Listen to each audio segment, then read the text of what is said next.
everyone, welcome back to this channel. On today's video I'm gonna show you how to buy Spotify Premium. So as you guys can see here, I'm not on Premium on Spotify and I want to buy if you want to buy the Spotify Premium, here's how to do it.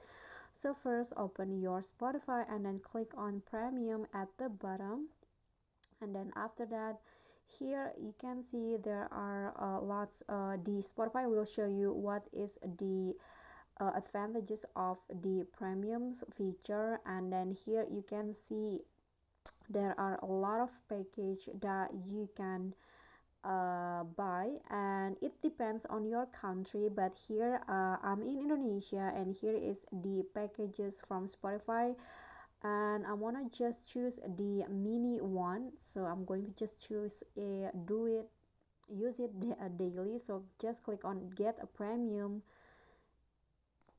and then here you can just wait until it loaded.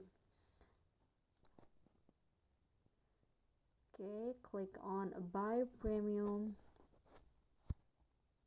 and then here in my country there's option to only choose 1 day or 1 week.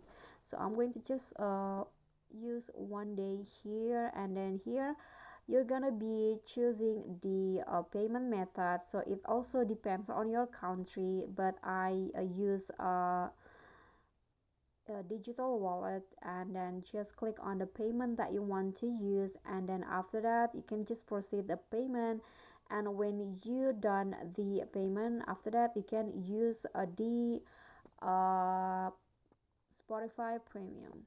Okay guys, so that's all from me. Thank you guys so much for watching. Don't forget to like, comment, subscribe and click on the thanks below. I'll catch you all in the next tutorial. Bye bye.